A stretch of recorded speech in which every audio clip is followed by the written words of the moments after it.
1. 96.7 KCAL rocks. It is Patrick. It is 40 and time for some sports. With our guy, Pep. What's going on, Pep? Listen, please do not panic just quite yet if you are a Lakers or a Clippers fan out there for the NBA playoffs. They both swung and missed in their first round games. The Lakers, will start with them losing to the second-seeded Phoenix Suns last night, 99-90. Now, I'm not too freaked out yet for the Lakers, but the thing, guys, is you need your superstars to play like superstars when it matters the most. And LeBron was okay. Anthony Davis flat out bad in that first loss to Phoenix. I would say that they're getting pretty physical with the Lakers. Yeah, I mean, LeBron's definitely getting beat up over the last couple of games. But, yeah, I mean, even AD kind of came out afterwards and kind of said, like, I need to do better. He needs to step up. The physical thing is, Chris Paul's coming in there all hard-nosed. Yeah, and you know what? If you are a banged-up Lakers team, if you're the opposition, isn't that what you would do?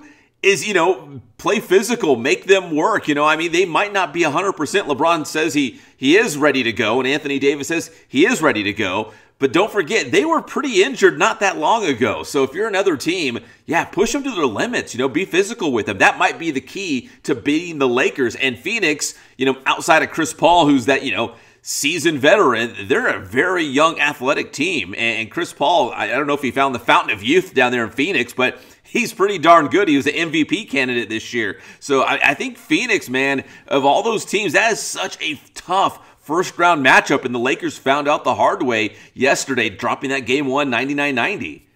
Devin Booker is no joke, too. That's really what it is. Chris Paul wasn't really much of a factor in that game, mostly because it seemed like he had a shoulder injury himself and couldn't really put any power behind, like his dribbling, his passing, or his shooting. But Devin Booker is what really is the Suns. That guy's a freak. Remember how well he did in the bubble.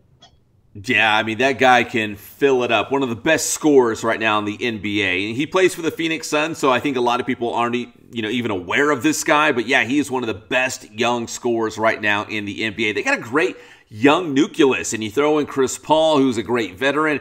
That's a dangerous team. And you're right, Patrick. We saw glimpses of this in the bubble last year. We're like, oh, Phoenix went undefeated to finish up in the bubble? Like, hold on. The Suns might be pretty good, and sure enough, they are.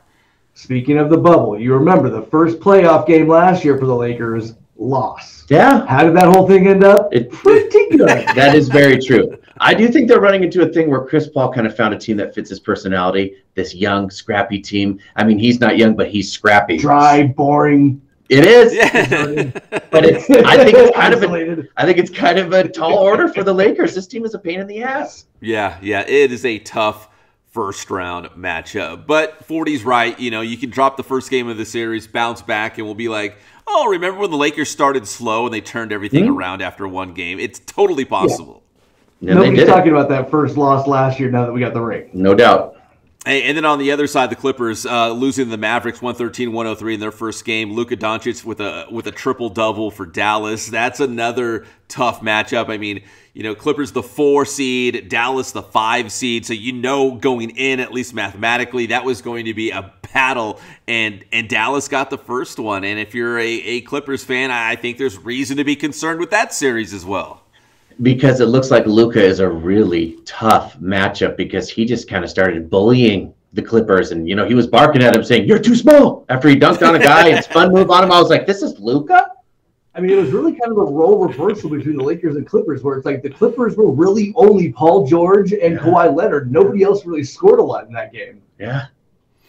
Yeah, if you're the Clippers, if you can slow down Luka, they've got a couple other scores. Kristaps Porzingis, is a big-time scorer for Dallas. But, if you can slow down Luka, I think he's the key. Like, if he doesn't have a big game, the Mavericks are not going to win. They're not, very, I would say, well-balanced.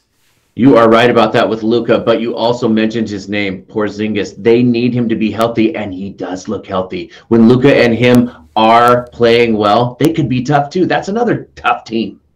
Yeah, and they call him, the unicorn because there's not a lot like him, right? He's like 7'1". He can shoot the 3, super athletic. If he is playing at a high level, that is an incredible 1-2 punch for the Dallas Mavericks. But right now, it's the Luka Doncic show. And if you shut down Luka, if you say, hey, Kawhi, you're going to be his shadow for, the next 48 minutes, then maybe that's what you got to do just to make sure that Luka doesn't beat you, because I don't know if the other Mavericks can. If you shut down Luka, I think Dallas will not beat you. Yeah. So there's the Lakers and Clippers in a nutshell as they both go into Game 2 of their first-round playoff series. To the MLB real quick, the Dodgers, they have swept the Giants. That's big news because the Giants were in first place. The Dodgers have now won 8 straight games. But, guys, the problem is the Padres are also red hot. The Padres have won 9 straight games, and they're a game up on the Dodgers in the National League West standing. So between the Padres, the Dodgers, and the Giants, even though they were swept, it looks like those 3 teams are really, it's going to be like a meat grinder at the top of the National League West. They're just going to beat each other up all season long to finish, to see who's going to finish out on top. I mean, it's just like they said. I mean, we thought that the Padres, would eventually kind of slough off and become the Padres, but it doesn't look that way. It does look like we are going to collide with the Padres again in the playoffs. Yeah, and despite the injuries, the Dodgers playing really good baseball right now. Like I said, swept the Giants 8 in a row. But then the Padres come from out of nowhere, and they've won 9 in a row. We kind of thought going into the season that the Dodgers and Padres might be the best 2 teams in baseball, and they still might be when all the dust settles at the end of the year. But they both kind of hit a rough patch, but it looks like obviously they've righted the ship because they're both on these great winning streaks, and they both have 2 of the best records in all of Major League Baseball right now. Mm-hmm. And this is a cool note for all you fans out there if you're a Dodgers or Angels fan, because we know June 15th, California's opening up, man. It's back to business as usual. And the Dodgers say June 15th, that day, they will go full capacity at Dodger Stadium. And the Angels said June 17th, when they're back home, they will go full capacity at the Big A. So let's go. Gosh, it just feels good to hear it. I know, doesn't it? We've waited for so long, and think about this. This time last year, I was staying up till 2 in the morning to watch baseball in the the Korean Baseball League just to see something. And here we are, 12 months later. Major League Baseball's back, and the fans are going to be back in full effect. Gosh, it was a long time ago. I mean, it was nice watching, the basketball playoffs. And, they're only at a percentage of fans, but, I mean, even that percentage of fans, that crowd does affect the games. Oh, yeah. It adds juice. Yeah, I was doing math in my head. I'm like, okay, so if the Lakers continue, or the Clippers, to make a deep playoff run, June 15th, they would probably still be, in the playoffs, hosting games. So we'll see what the Staples Center is going to do with capacity. But that's indoors, so maybe it's different. I don't know. We'll see.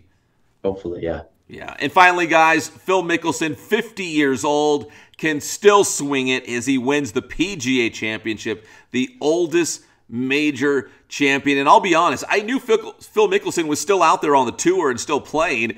I just didn't know he was still relevant. And then he goes out and wins a major. So 50-year-old Phil Mickelson, your PGA champion. 40, be prepared, because there's a lot of 50-year-olds that we work with, and there's going to be a lot of 50-year-olds at your workplace that are puffing out the chest saying, you thought we were done? We're not. I will admit, my first question to Patrick this morning when I saw the headline was going to be is this some sort of a senior PGA event? But no, this was an actual PGA event. It was. So he becomes the oldest to do it. I think it was Jack Nicklaus who did it at 46 or 47 before that. But he said, hey, 50-year-olds could still do it. And I was like, oh, boy, we are going to hear it from 50-year-olds at work. Especially when you see these other guys on the PGA Tour right now. It's a new model of golf, man. These guys are, ripped. They're big. They're strong. These golfers look like legit athletes, if dare I say. Also, what? The 50-plus-year-olds aren't exciting? Yes, very.